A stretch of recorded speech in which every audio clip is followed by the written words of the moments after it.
Hey, what's up, people? What's up? All right. So, as you know, it's me, it's TeaRon, that's TeaRon, period. And this is yet again another episode of the Ubiquitous Blacks podcast. And we're keeping this train moving because, again, I told you all, I'm bringing in the guest. And what I always like to do is I like to reach high, then I like to reach low, and I see what kind of happens in between. Well, I didn't even reach for this one. This person here is like a hidden gem, if you will. I wasn't even thinking like to bring this person on, but I was like, hold up, wait a minute. I actually know somebody that's really fucking dope and that's really cool. It's a pretty dope ass artist, and he definitely it would be a good addition to this whole fucking experience. So here we are today, ladies and gentlemen. I want to introduce you to Ahz Moses. What up, what up, what up? If you could kind of just introduce yourself to the people and sort of explain to them who you are, where you are from, what you like, just anything. Just kind of let it roll off, if you will. Well, a little bit about me. Was that the question? Make sure I heard you correctly. Yeah, that's right. Yes, so my name is Ahz Moses. I reside here in the Houston, Texas area. I'm a singer-songwriter, philanthropist, miracle worker, just all kinds of, wonderful opportunities. To be a singer-songwriter in 2020, you better be a miracle worker of some sort. Because it's wild out here, man. It's so wild out here in these like creative streets. You know what I mean? Right. I'm having a hard time myself where I'm just like, what am I even doing anymore?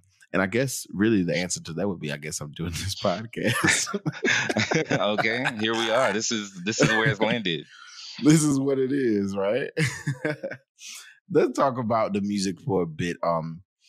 I don't want to stay there because I know like it's so weird to have those conversations where it's like, how did you get started in music? I don't want to have that conversation with you, but I want to sort of talk about just the music in general. Who is Ahz Moses and what is the music in relation to who you are? How does it fit in, and what do you hope people get out of it when they do listen to you?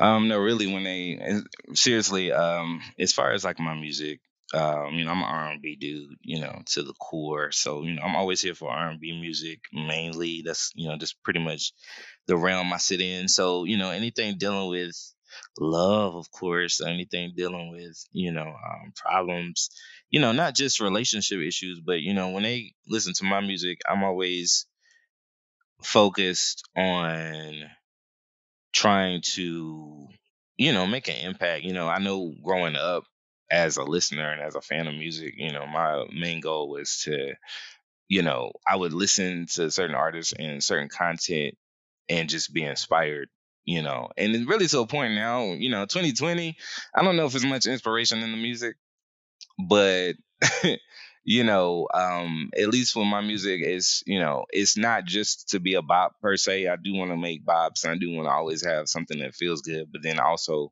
want to feed the soul as well. Yeah. I need a bop in my life every now. For 2020, honestly, I don't know if I really want any like heavy like musical content. I don't know if I can take it. I don't know if there's so much going on emotionally and mentally, and it's just the craziest time of our lives, honestly. And right. I don't know. Sometimes you do just kind of want that escapism. And I think that for the most part, I think this is just me on the outside looking in, honestly. But from the outside looking in, when I'm listening to you, as far as your music goes, when I first came across everything, for me, it was like you were providing sort of a level of escapism or more of a, it seems like you are an artist who really wants to provide sort of an immersive experience, Yes. more so than just the music, because Absolutely. you kind of get that in just your look, right? Right. You have a distinct identity, like people see you coming. Mm-hmm. And surely you do that on purpose, right? Absolutely. I want you to see me. I'm coming. How tall are you? 5'10". Okay, so you're Not as 5'10", tall as I look. and then everybody who's listening, when you, because you got to think we're on an audio medium, so we kind of have to paint the picture. But y'all, so Oz is his performer. He seems to, honestly, when you see him, he seems like he's probably like 6'4". I'll give you a 6'4" like height. Is that fair? I can give you that. I But get that. I mean, if I didn't know me, I would probably think I was a pretty tall dude. So see, of course. But somewhere in the sixes, I would give you. But Oz also like will, when he's performing anyway, he will boast this hat, right? This whole like look, and the hat will eventually add how many inches is the hat? it's probably about almost close to a foot. It's a foot. Maybe not a foot. Maybe it's probably close to a foot. What is the look mean to you? Like, or what do you try to invoke when you kind of get ready for stage, and you kind of want to create that image? What are you going for in terms of being Oz? It's really just initially to get everybody focused on, what's finna go down. No, I'm kidding. The hat was really just a look I liked. It really had no like definitive meanings or anything like that. However, if you ever have gotten into like like hoodoo, voodoo, New Orleans style, like, or not even just New Orleans, but just what am I trying to say right now? Like the voodoo priest style hats. Uh-huh. Have always kind of intrigued me, and so I also have a very, very like strong lended spiritual side, and so considering the energy that I'm bringing, like you said, the point is to bring an immersive experience, to have an actual experience when you're hearing the music. It's kind of a part of that same energy. It's like I'm bringing the magic, I'm bringing the power, bringing the healing. There's a lot of your cousins don't fool with that foolishness. They don't. They sure don't. That's why I have to give it's bit by bit. I'm like, oh, yes, a Mad Hatter hat. Oh, you trying to switch it up? Like, oh no, it's not that. It's not that. It's Abe Lincoln. Oh, it's. Have you ever went to like have your cards read? Actually, yes. Actually, can read cards as well. Yo, I've always wanted to do it, but I never actually have. Like, I always wanted to do it as authentically as possible. I don't know if that's even a thing, but what was this? When did this happen? How old were you? For when I was reading cards. Oh, you were. Oh shit! Now you were reading cards. Yeah, I can read cards. Hold the fuck! I thought you just were saying like, because I was just asking if you ever like went to go and like have someone read, but you were actually doing tarot. Yeah, I mean, actually, I have a deck here at home, and I know a thing. I know a thing or two. Tell me, like, how did that come about, or how did that interest sort of like happen? Well, like I said, it's not like I just woke up one day and was like, hey, I'm gonna do some tarot cards. But I've kind of always had a strong affinity for spiritual things, and just the spiritual world, et cetera, et cetera. Just like most of us grew up super, super heavy in church, Mm-hmm. And so that would, and like when I say heavy, and see, the thing is, everybody feels like they grew up in church or whatever, right? No. I grew up in church. Like I grew up underneath the church. You know what I mean? Like I grew up in the church, and we was in there like it's like 6 out of 7 days a week sometimes, and yeah, like it was living in the church. So in that kind of religious spiritual environment, you witness a lot just in itself, and so when I was younger, when I was like a teen or like a young teen, I already had a very like automatic alignment with something bigger, something like this out there. So by the time that seed just always just grew and grew and grew, and then it grew beyond what I understood in terms of just like my community or the church and things like that. It really became a thing of just me just searching within myself, in various different scenarios, whether that was, just various things could take place. You can meet certain people that come along and kind of change the dynamic of things or change the way that you're thinking, as you grow and you grow and you grow. So over the course of time, I always had like a very sensitive, I always had like a sensitive ear to like, what the room is doing, what the spirit is saying, people's energies. I've always like been able to pick up on that since I was a kid. Even like my dad, told me once that I always had like an ability to kind of size somebody up and pick up all their energy like as soon as I met them the first time. And so as I didn't really understand it when I was young, but then when I got older, I really started to experience it. And so then like slowly, probably like maybe 2 years ago or so, I was already kind of, open to like readings and all that kind of stuff. And I had people around me who was doing that kind of thing, whatever, whatever, Mm-hmm. whatever. But then I started just thinking like the more I got to actually understand what it was, for me, it just became more of a translation tool for what I already, my personal gift that I possess. Because all it is just reading energy. It's not like Miss Cleo and them, like everybody thinks. Call me now for your Call me free now, reading. right? Those people have just exploited what that is, but really it's not even that deep. And it's really just a reading of things that you pretty much already know. It's not like, someone's coming along and saying, play these lottery number tickets. Nobody's doing that. See, that's what I would want. Right. And that's what people want. And that's why you get Cleo in them, because that's what people want. Mm-hmm. Yo, I legit, I think that because I know you said it's not like, oh, I just kind of woke up one day and decided I was. For me, if that's something I was gonna do, that's exactly how it would happen. I'd be like, oh, I got an extra bit of money. Let me go get a deck. Right. There would be no thought process to go into it. I just kind of like would try it and see.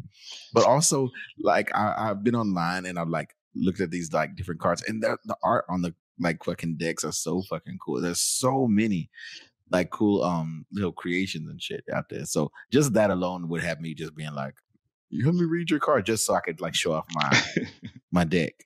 DECK. I mean, all right, clear. Show off my deck. When was the last time you did a reading at all, whether for somebody else or just?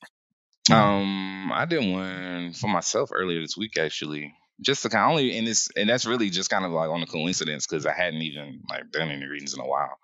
But I mean, I only do it, I'm not like out here, with a YouTube page or trying to sell you nothing. I just do it like for friends or, just for a little bit of clarity on what's going on, what the spirit is saying at the time. Mm-hmm.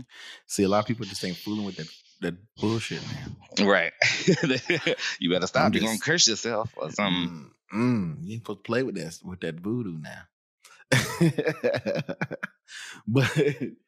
but with something like that, right?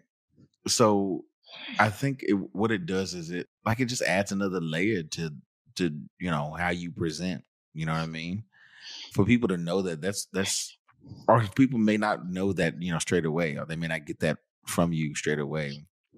So it's like having all those extra layers there is definitely like, I don't know, it intrigues me in any way. But I'm not gonna have you read my cards because I don't do that foolish. You just let me know when you're ready. Look, see, look, ready. I've been waiting for you. Right. How would you sum up your 2020 so far? Because I know it's been a roller coaster for everyone. Horrible. Mostly like a downward roller coaster. Like just mostly stop. Downward. Mostly, yeah. I feel like what's it been for you? 2020 actually has been pretty good for me. Oh. I mean, in spite of, in spite of, hallelujah.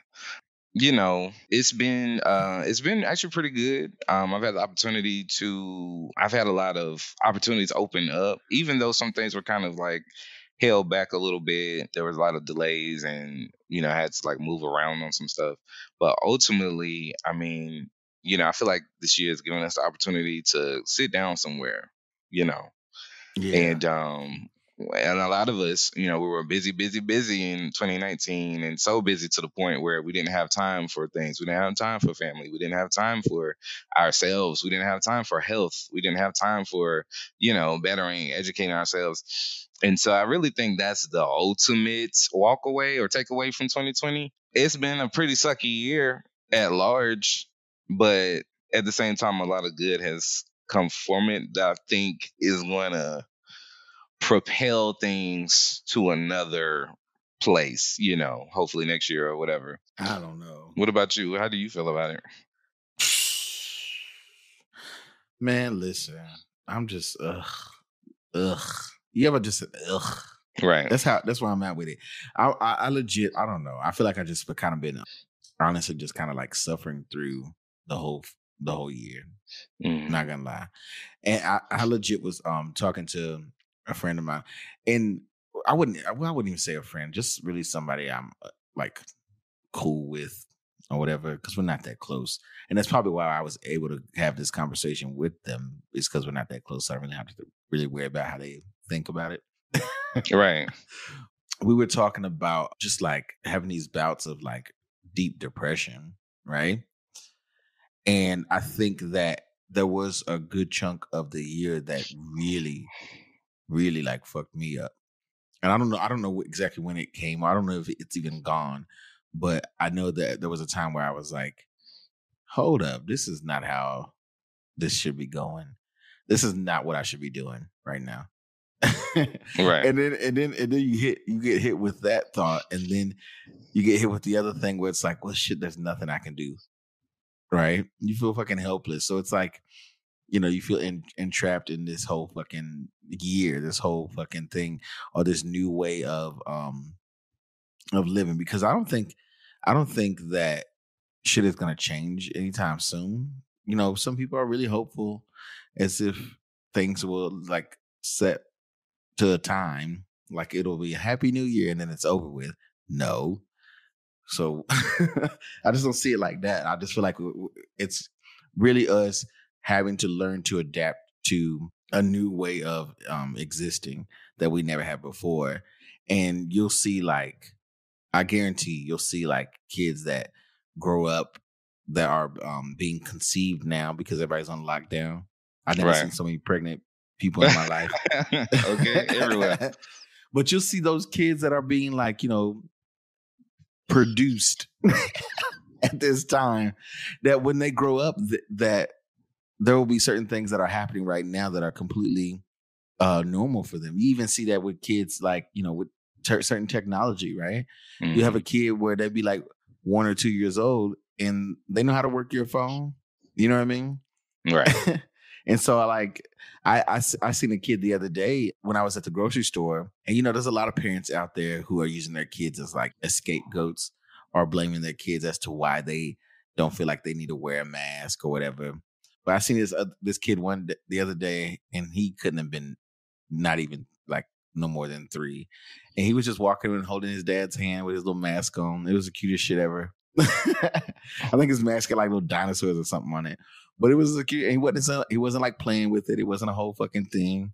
He just kind of had it on, and it was nothing to him. You know what I mean? And I feel like that's gonna be like the youth of the next whatever. I don't think really anything's gonna change. That's where I'm at with it. I don't think there's any going back. Do you? Like, do you really think things are gonna like go back? I don't think so.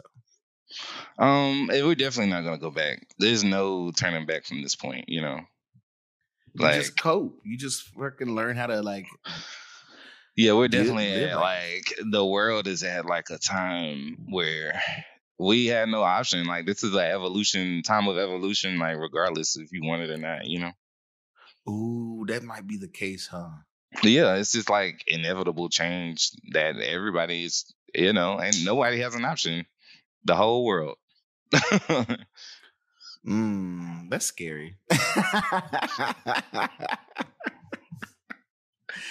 That's scary. I legit had all these plans for what I was gonna be doing this year. I legit because I was like, it's like I turn in 30 this year. I'm hitting this milestone. I'm gonna fucking be like doing this.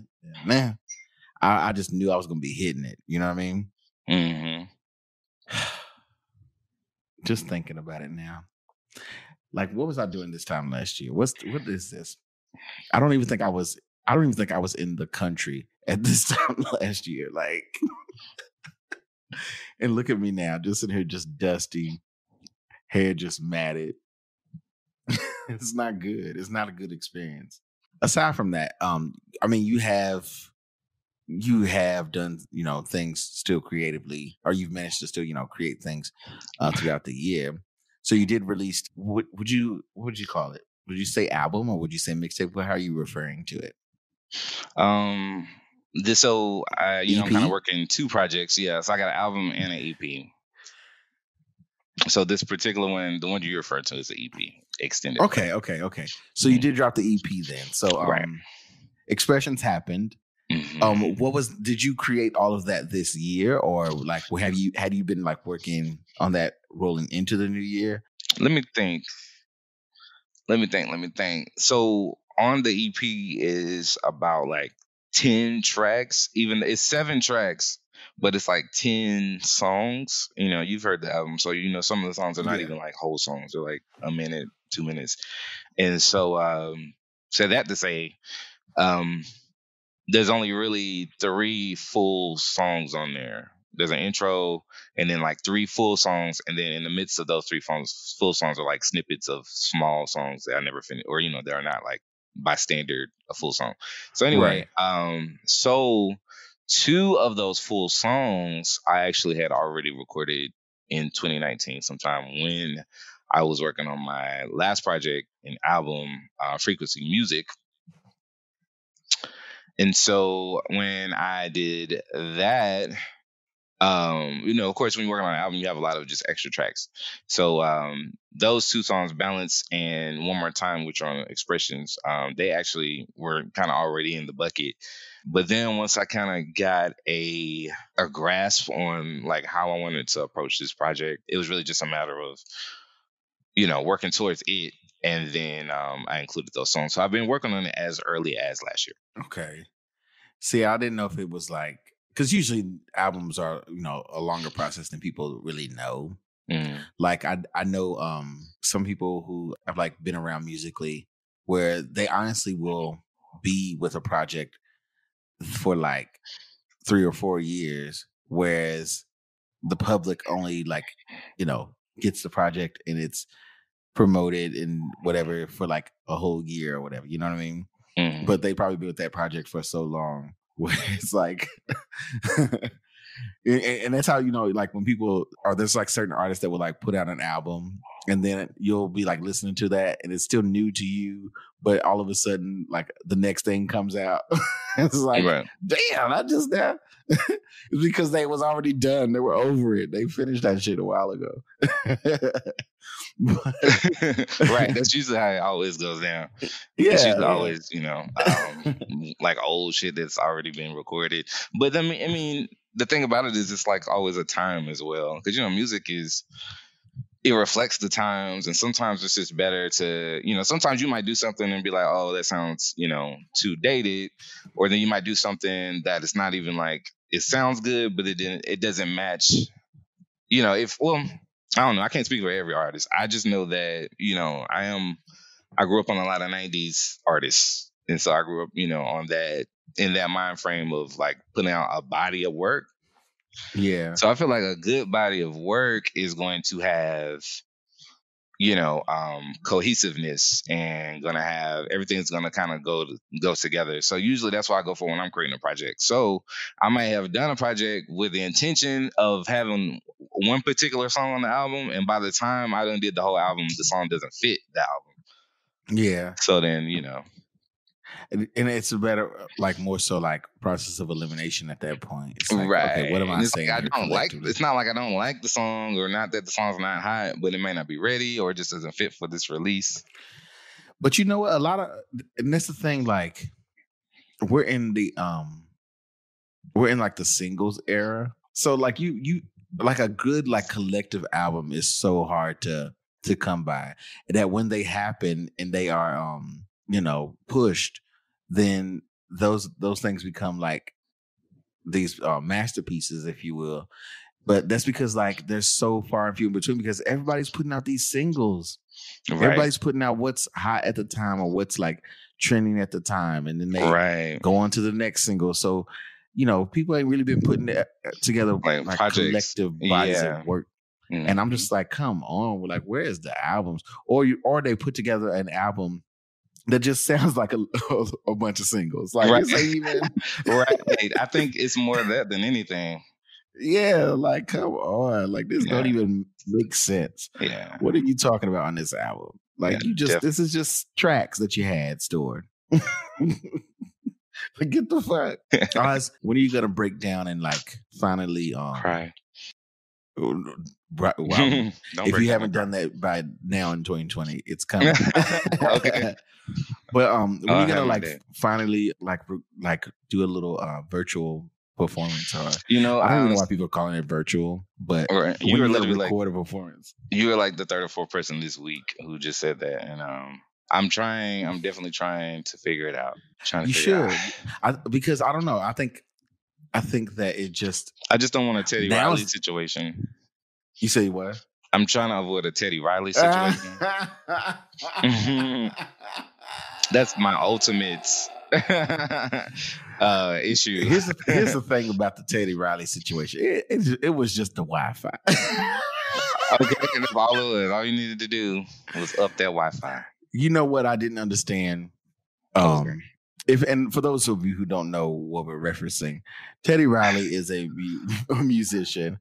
He's a music artist, and he was participating in Versus, and Versus became a huge thing. Especially, it started out, I guess, honestly, to be like, oh, you got some hits, I got some hits. Let's see who likes each other's more. Now it's more so of a coming together kind of experience, moment, or matching up dream like pairings and stuff.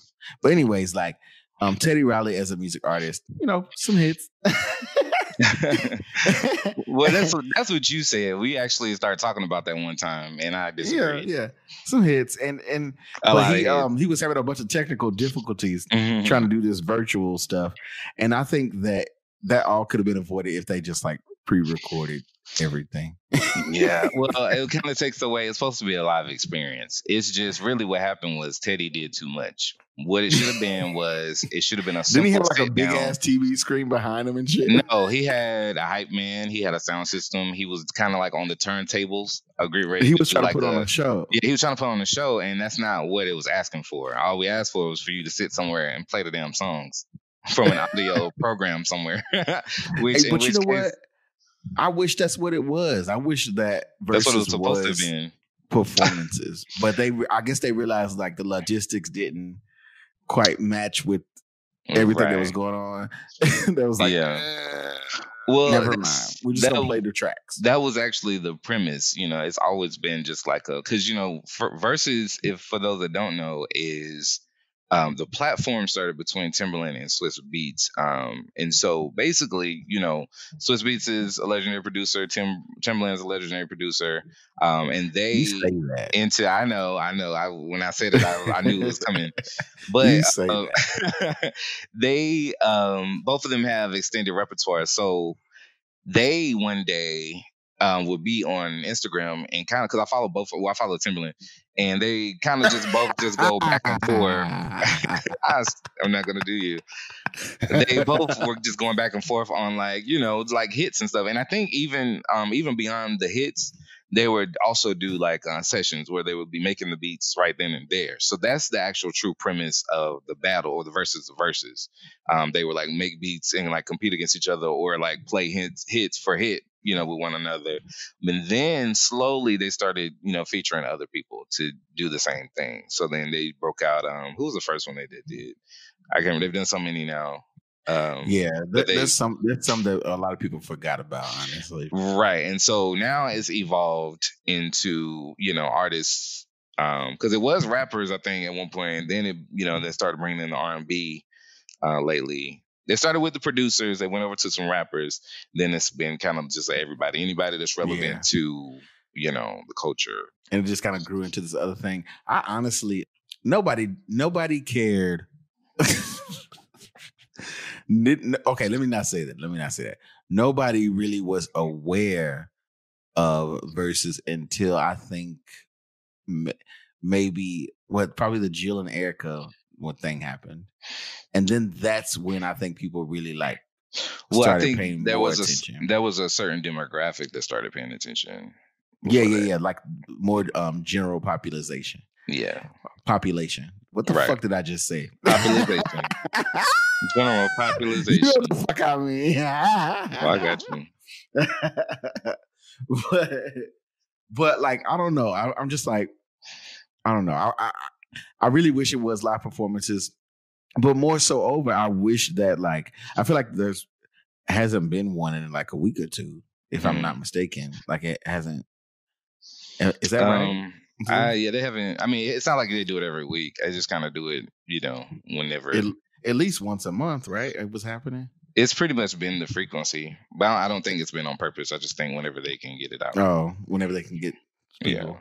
Yeah, get it going. Well, I mean, like they've done gospel ones. They did John P. Key versus Hezekiah Walker. They did Kirk Franklin versus Fred Hammond, Babyface versus Teddy Riley. They don't even match. T-Pain versus. Does that even add up? Who that? Does the Kirk Franklin and Fred Hammond one add up? I was here for Fred Hammond. I was here for it before you say something offensive. No, I'm not trying to say anything offensive. I'm asking. I'm truly asking though. Like, was that a good match? Because I don't know that many Fred Hammond records. Was that before they were like saying like 20 things? No, actually, Fred Hammond. I don't know. Your upbringing, TeaRon. However, I mean, I like you said, I was raised in church. You was raised in church. So well, Fred Hammond missed some shit. Fred Hammond is the next choice outside of Kirk Franklin. No, there is nobody else from that particular era who has as many joints, in terms of relevance. You have Kirk Franklin, who was more of a he's a contemporary. They're both contemporary gospel, but then Kirk Franklin's niche was he was kind of like he sounded like what was going on the radio, and that was what made Kirk Franklin, his thing. Yeah. So of course, but then he found that gray area, right? However, meanwhile, you have to understand musically with Fred Hammond, even though his music wasn't necessarily for secular audiences, his music was at the forefront of contemporary music, because we're talking about this nigga's from Commission. First of all, I know you know about Commission. No, okay, so Commission was like, Boyz II Men, Jodeci, Guy, any of those people that we know, and anybody after them have marked themselves after Commission because Commission of their song style. They always had a contemporary vibe or whatever. And so that's actually where Fred Hammond is from. He was actually originally part of a group called Commission. So then into the early 90s, So into the early 90s, this was in the 80s. So into the early 90s is when Fred Hammond started doing his solo thing with Radical for Christ. And so then, come on. Everybody knows Blessed in the City. Everybody knows No Weapon Formed Against Me. Everybody knows, everybody knows those. When the Spirit of the Lord comes upon my heart. What was it? Dance like David danced. When the Spirit of the Lord comes upon my you remember that? You remember that? I was raised on the opposites. You was over there on the hand clapping, toe tapping, tambourine. No, I was raised on whatever was on the radio at the time. Okay. Well, no, I'm just if you had any if anybody that grew up on gospel though, you definitely know Fred Hammond would be like the next, because when that happened, I was like, do I even know that many like Fred Hammond stuff? Or I think it's really just a matter of because I think that if Versus was less focused on mainstream success or charting success, that the matchings would be so fucking dope. Like I think the restrictions that they put on it, of course I think there should be some kind of threshold, but everybody ain't got 20 motherfucking hits. I think I talked about this with someone on a previous episode where I think the Brandy and Monica thing had just happened, right? Right.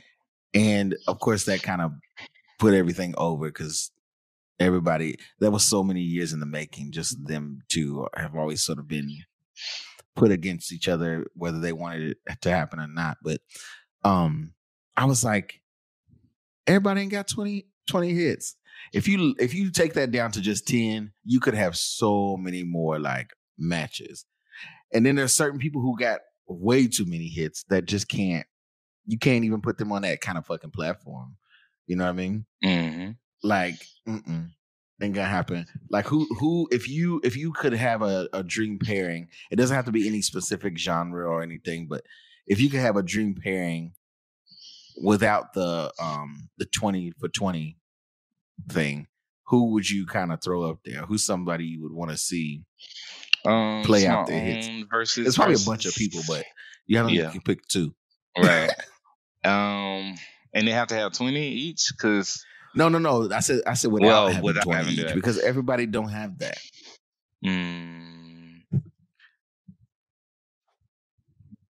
Take your time now. Well, okay, I'm gonna bring this one up because I put this on Facebook and people had a problem. What was it? I said Faith Evans versus Tamia. And I said that because a lot of times people associate Faith Evans, people associate her opposite or her, her competition or whatever to Mary J. Blige.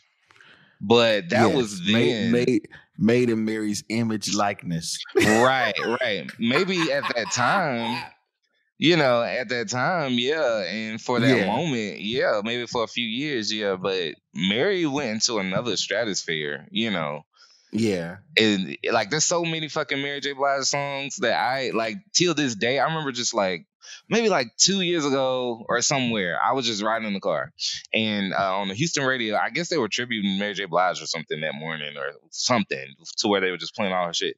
And first of all, I don't want me to cut you off.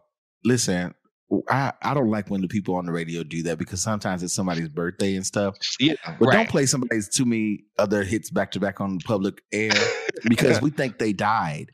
Right. So don't do that. Exactly. That is very traumatizing. I'm sorry. I didn't mean to cut you off. I just wanted to put that out. Just put that out there. Right. No, people need to know that for real. Stop traumatizing us. It's already 2020. Like, why the fuck they playing these? Right. They play that one too? Don't tell me Mary J. Blige gone. Please tell me it's her birthday. Okay. But yeah, so she just really I was just saying that to say that even to this day, there are still Mary J. Blige songs that apparently I don't know. And so said that to say Faith Evans is no longer a worthy opponent for Mary J. Blige. But then on the flip side, there's really not a worthy opponent for Faith Evans as well, because she still has done, a lot of work, and I feel like the best person or the closest person for the job would be, a person like Tamia, who's, she's still around like low key, even though she's not, neither one of them are, like no one's mainstream and all that kind of shit. But at the same time, Tamia has a very long, consistent repertoire of work. And I can name about 20 songs. See, well, that's because you're being a fan. You're going to be able to do that. I would do my research as well, to make sure we justify, I don't know. I don't know who I would pick that just doesn't have that many. But I don't know. I just feel like there are certain artists that would just be way more entertaining than the people who have all those hits. Let me just put it that way, because when there's been certain people that have been mentioning like little memes and stuff, and I'd be like, please do that, just because it ain't got shit to do with shit. And people were like, well, they only got one song, and I'm like, so what? Just do it, just because. Like, that's probably what they need to do. That's what they need. They need to do like a versus best hit, and just everybody just come with their one, and then you gotta go. If you can't hang, you got to take that one L, right. and just kind of run it with that. Right. That would be good. And just kind of do a you know how they do the NCAA tournaments? Mm-hmm. Just do it just like that. Just kind of have a fucking chart and everybody go and place their fucking bets, and you don't know what song they're gonna play. You just kind of see what they're gonna do, and then they had that one, and it's just like, oh shit. I think you know what? I'm probably gonna take that out because I think I just came up with something there. Okay. I don't want to be giving free shit out like that. I think I just came up with something there. I think that was pretty. You might be onto something. Yeah. Look, redacted. Right. Okay. Live off the record. Oh gosh. A mess. And then there are these people who are just like in another category altogether. And I kind of made a list of people who I just was like thinking like there's no way you could ever put them in a boxed in category or a boxed in format such as Versus because it's too big or they've affected too many lives with their art, you know. Mm-hmm. And I'll let you give your list. Who's just unmatchable in your list, and I'll let you know if it matches up with any of mine. Unmatchable. I mean, all the legends. I mean, that's vague. Say what? I said that's vague. Yeah, I know. I'm sorry. That was like my intro. I was kind of like still thinking like any legend. You know, the Whitney. Okay, so if it was, you know, unfortunately, due to the untimely death of our beloved Whitney Houston, you know, ultimately, though, you know, that would be her and Mariah, like, right? Everybody knows. But yeah, then, that would have been the one. Yeah. You know, and then there's a Michael Prince situation, you know, but then it really... That would have fucked up Instagram's servers. Yeah, that would have really fucked everything You wouldn't up. have been able to... Actually, you wouldn't have been able to watch the shit. It would have been pointless. Both of them they would have had to pre-record that because there would have been no way. We would have been paying for that. No, yeah, you would have had to pay for that. Yeah. But there's nobody for Beyonce. There's nobody for Michael Jackson. I mean, you know, even though we could say Prince and Michael Jackson, really, they don't really compare, you know. They don't. They were just too irrelevant, two pretty light-skinned dudes right, at the same time. Yeah. That's all that was. Right. So really, in that sense, they can't be compared either. And really, you know, before the 90s, I don't feel like many people could be compared like that. You know, because I think that was kind of the deal back then where, you know, you kind of had like unique artists. But then again, I don't know. I take that back because now I'm thinking about a whole bunch of people who sounded just alike. Yeah. Because there was definitely a sound in the 90s. There was a sound. There was definitely a sound. And definitely even like the 80s or before that, like. But yeah, most of the legends, like Luther Vandross, who was going to compete with Luther? Look at me trying to think of somebody. Trying to think of somebody. And Kane? No. Let me think. You know what? That's the thing. I didn't even think of Luther at the time when I was kind of thinking of people who you could just not put in that category. But you might be onto something because I can't think of anybody that you could put next to Luther. Anybody? Yeah, there is nobody. Somebody might try to be like, you know, somebody might try to say, what's your boy name? I said the tip of my tongue. Not Jeffrey Osborne. Not Jeffrey Osborne. What's my guy's name? And you know who I'm talking about. You are my lady. You're everything I need and more. He was kind of Luther-ish. I just can't think of his damn name at the moment. But we know his name. He's still living. Who's that guy? Yeah, he's still living. He's a living legend. That's shame on us. Shame on me. Hold on, I got who you. The fuck is that? I got you. Hold on. He's got all those damn love tracks. Yeah. That's. Oh shit! That's fucking me up. That's gonna mess me up bad. Wait. Ow! I just had it. Wait, hold on. I want to think of it before you. You remember. I'm very competitive. You know when you can't think of shit. This is what you do. Right. Try to. Freddie Jackson. Freddie Jackson. Yeah. I'm so fucked up. I'm such a '90s baby where, if I hear Freddie Jackson, all I think of is on Friday when Smokey says, "Bitch got out the car looking more like Freddie." That's the only time I think. It's so fucked up. Oh gosh, my list was okay. Like people who are just in a category of their own. Like you mentioned, Mary J. Blige. I don't think you could really do that because it's hard. It's hard. Like the hits are just too there. And then Mary's got those hits that take you back to a moment in time.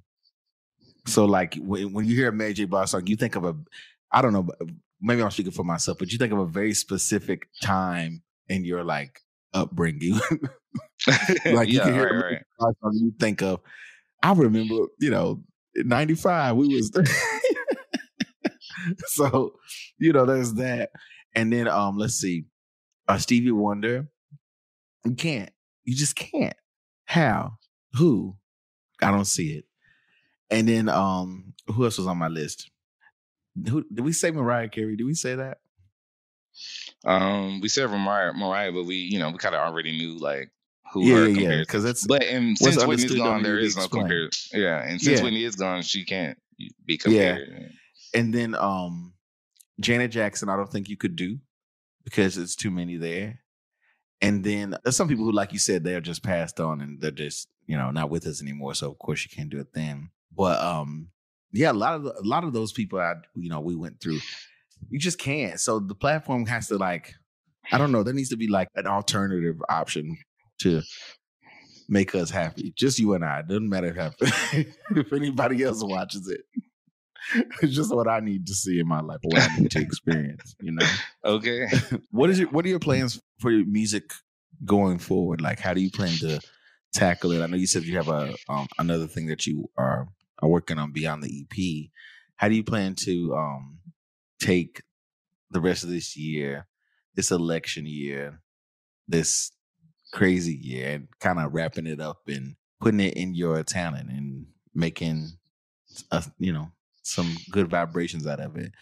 How do you plan on going forward? Well, as far as the music and everything, all we can do is just keep because music is still available. It's just we can't perform.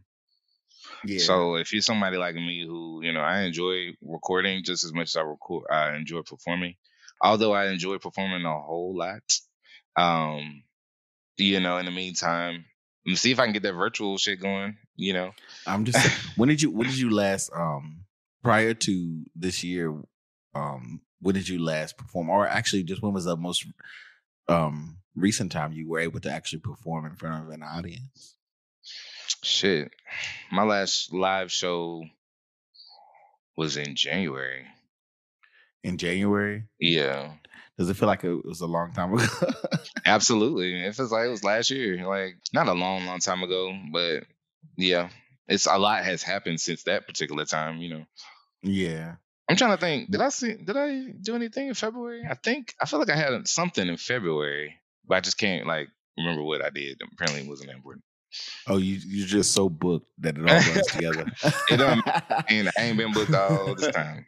Like you just so busy. You done did so many shows over the past 30 years. Okay, I'm tired. I'm scratching my head. Let me see. Yes. February? Was it February? January. No, January. It was January, definitely. Oh gosh. Before we wrap up here, I do want to talk to you about what is coming up here. Well, depending on when this happens, maybe it already have came and gone. Does Ahz Moses vote, or is Ahz Moses voting this year? Yes, absolutely. I'm planning on voting this week, actually. And who are you not voting for? I'm not voting for anyone who is has an agenda to,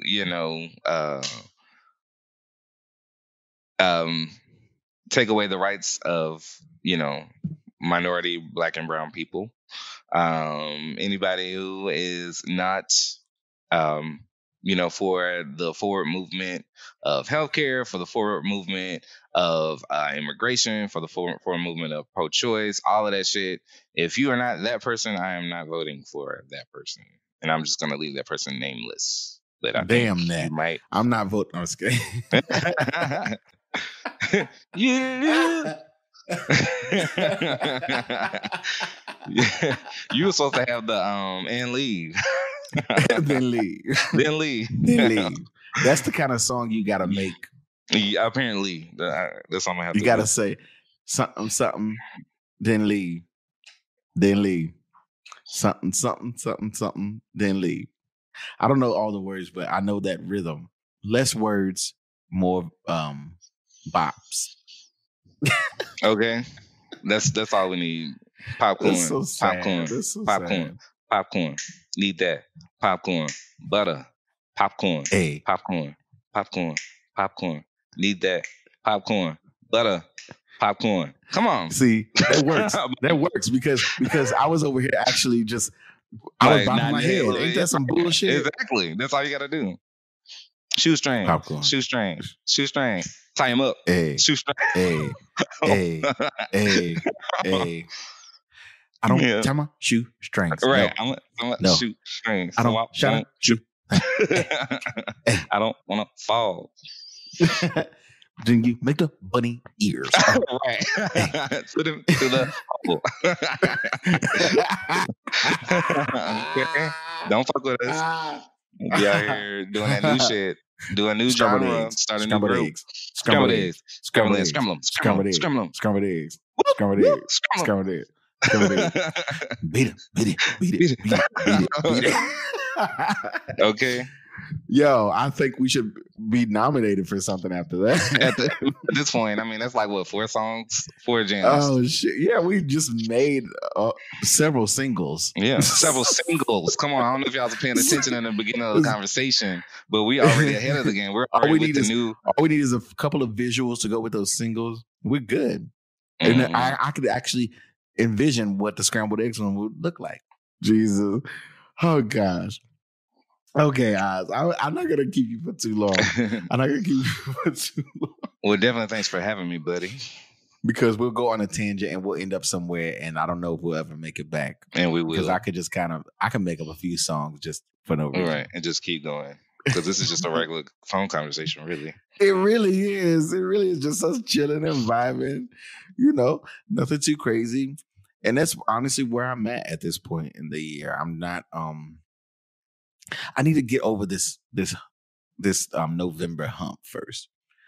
It's not as much for people who may be listening that aren't in this particular country, but this is a lot. It's just a lot going on right now, and I'm just kind of in a place where I'm just like coasting, waiting for some shit to happen, and then I'll resume. I'll pick back up after the situation. Right. When is the actual election day? When do we find out? Election day is November 3rd, I think. Is it the 3rd? Let me not say that on the podcast. Let me get a real answer. Don't you have your phone right there? Yeah, I'm in it right now. Election day. So I'm gonna be lying. Hopefully I'm right. November 3rd, 2020. I was right, guys. Okay. Tuesday, November 3rd. That's like a few weeks, right? Or like a week and a half. Yeah.